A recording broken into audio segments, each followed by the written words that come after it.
बिस्मिल्लाहिर्रहमानिर्रहीम। हस्बी अल्लाह व निअमल वकील। जी, तो बहुत ही अजीब व गरीब सूरत हाल पैदा हो गई है और मेरा ख़्याल में होनी भी चाहिए कि एक हमारे इस्लामी ब्रादर मुल्क जिसे हम समझते हैं, उसकी तरफ से जो है वो मिज़ाइल के साथ, ड्रोन के साथ अटैक किया गया है बलूचिस्तान में। तो उस जिसके लिए ईरान के सफ़ीर को भी भेज दिया गया, सख्त एक्शन लिया गया है हमारी इस्टेब्लिशमेंट की तरफ से और एक ताल्लुकात उनसे ख़त्म करने की तरफ सूरत हाल चली गई, कशीदगी काफ़ी बढ़ गई है। लेकिन उसके साथ साथ जो है कुछ जो ख़ास कर जो कह लें कि इस्टेब्लिशमेंट के और लाडला कंपनी के सहाफ़ी हैं, उन्होंने ये ट्वीट्स करने शुरू कर दिए हैं जनाब, लिख कर जैसे मुफक्करीन उनसे ज़्यादा कोई नहीं है, और बग़ैर कोई तारीख़ी हवाला दिए, बग़ैर कोई वजूहात बताए, सिंपली ये कहा जा रहा है कि हम जो है कंप्रोमाइज़ नहीं कर सकते और इलेक्शन को जो है मुलतवी कर दिया जाए। क्योंकि क्या करेंगे हम, जो हमारी एजेंसीज़ क्या करेंगी, हमारी फ़ौज क्या सरहदों की हिफाजत करेगी या अपने वोटर्स की हिफाजत करेगी। तो ये जनाब आपकी दिली ख्वाहिश है, जो कि सिर्फ़ आपकी ही नहीं है, आपके जो है हैंडलर्स की भी है, लाडलों की भी है। क्योंकि टाइम्स में जो आर्टिकल उन्होंने जो लिखा है, जो उन्होंने ख़बर दी है कि नवाज़ शरीफ को अगर आप चौथा वज़ीर आज़म बना भी दें, तो ये हुकूमत चल नहीं सकती। और इमरान खान साहब ने जो गुफ्तगू की है, उन्होंने एक अपना प्लान सी दिया है, जो उन्होंने कहा कि मैं इसको डिस्क्लोज़ नहीं करूँगा क्योंकि फिर लोगों को उठा लिया जाएगा और 8 फरवरी को इनको ऐसा सरप्राइज़ मिलेगा कि ये देखते रह जाएँगे कि इनके साथ हुआ क्या है। और साथ-साथ उन्होंने बताया है कि वो तमाम फस्तायत जो हो रही है, मिसाल के तौर पे एक तो उठाया गया, लोगों को मारा-पीटा गया, यानी चादर चारदीवारी का तकद्दुस पामाल किया गया। उसके साथ-साथ उन्होंने वाज़ेह किया कि यहाँ पर कागज़ात हमारी बी और सी टीम को भी खेलने नहीं दिया जा रहा। तो लेकिन उन्होंने साथ कहा कि सी प्लान मेरे पास मौजूद है, जो कि मैं अब इनको बताऊँगा नहीं। और उसमें आप देख सकते हैं कि सनम जावेद के कागज़ात नामज़दगी मुस्तरद हुए, इमरान खान साहब के मुस्तरद हुए, और आज रेहाना डार के जो कागज़ात नामज़दगी हैं वो सिर्फ एक्सेप्ट हुए हैं। चलें, वो एक अच्छी खबर है। अब सनम जावेद पे जो है वो एक वारदात डाली है दोबारा से इलेक्शन कमिश्नर ने, जिसकी इलेक्शन कमिश्नर की भी अब तौहीन बनती है, पहले अदालतों की होती थी, इनकी भी तौहीन है। इन्होंने एक खुफिया सा एक कह लें कि एक कानून कि जी आप अपना अलहदा से एक अकाउंट दें, जबकि उन्होंने जॉइंट अकाउंट दिया अपने वालिद के साथ।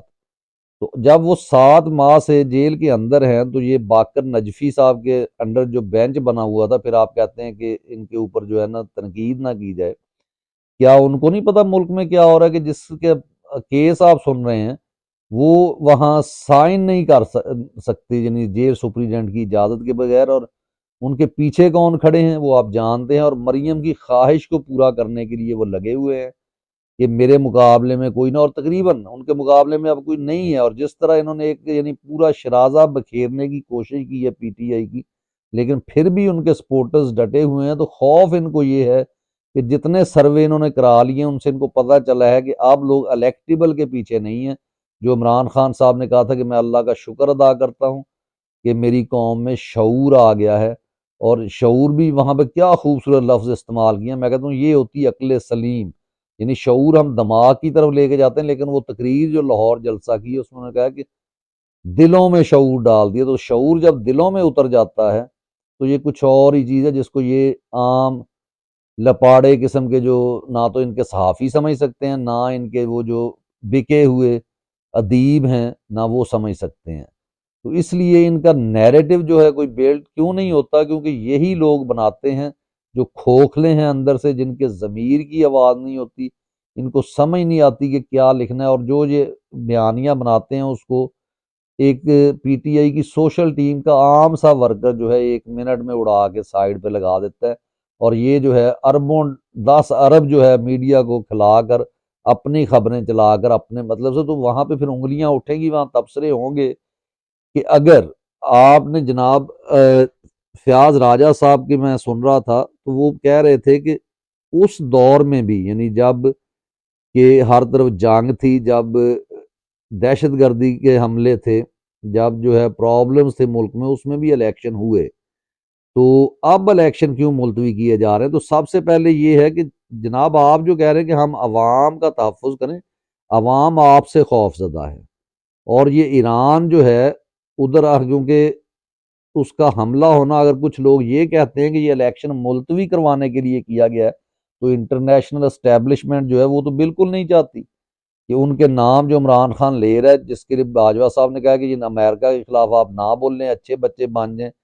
तो इमरान खान साहब ने जवाब दिया कि नहीं, मैंने अपनी कौम को सच बताना है, और वो सच्चा आदमी है। और साथ साथ उन्होंने जो बातें आज की हैं, उसमें उन्होंने ये भी बताया कि इनका प्लान क्या है, कि किस तरह से इन्होंने जो मुझे व्हील चेयर पर यानी मेरा बायोमेट्रिक करवाया और मुझे वहां से अरेस्ट किया गया, जबकि नवाज शरीफ के लिए बायोमेट्रिक मशीन लेके गए हैं ये एयरपोर्ट पे, और जहां पे अल्हम्दुलिल्लाह वो मशीन में गैरत थी वो नहीं चली, और इनका बायोमेट्रिक जो है वो बाद में हुआ है नवाज शरीफ साहब का। तो बहरहाल एक सवाल का जवाब ये तो है, जो एक ताकत का खेल उन्होंने रचाया हुआ है, क्योंकि स्टेबिलिटी जो है खान साहब ने कहा वो किसी सूरत सियासी इस्तेहकाम के बगैर नहीं आ सकती। तो ये कौन लोग हैं जिनको यानी तारीख भरी पड़ी है कि अगर आपका पॉलिटिकल सिस्टम स्टेबल नहीं होगा तो आपके मुल्क के हालात सही नहीं हो सकते, सही समत नहीं जा सकते।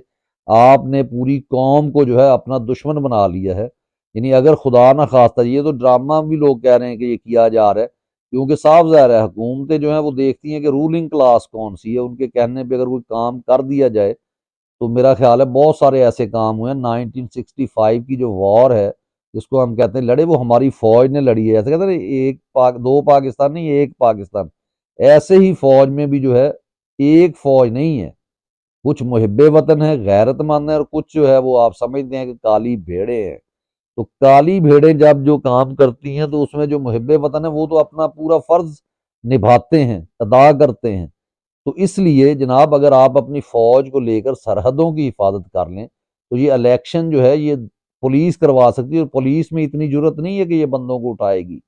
अगर इनके पीछे ये मुख्तदर हल्के ना खड़े हों, तो फयाज राजा साहब ने जो बात की है कि इनके पास क्या गिद्दड़ सिंगी है, कि इन्होंने जनाब आर्मी को, फौज को 1999 में जब नवाज शरीफ की हुकूमत थी, यहाँ तक इश्तहार छपवाए बरतानिया के, अमेरिका के अखबारात में कि बदमाश फौज। और उसके बावजूद क्या गिद्दड़ सिंगी है कि फौज फिर इनको प्यार करती, इनको लाना चाहती है। और बहुत से दूसरे सहाफ़ी इस पे गुफ्तगू कर रहे हैं। तो सिंपल सा जवाब, मैं तो बड़ी देर से जवाब दे रहा हूँ जनाब, ये नूरा कुश्ती है, ये इनका मोहरा है जिसको उन्होंने लॉन्च किया था। इसके अंदर ताल्लुकात हैं। ये फौज के खिलाफ जब लड़ता है तो अपने किसी मकसद के लिए लड़ता है, ये अपने आप को बादशाह सलामत अमीरुल मोमिनीन बनाने के लिए लड़ता है, ये कभी अवाम के हकूक के लिए नहीं लड़ता।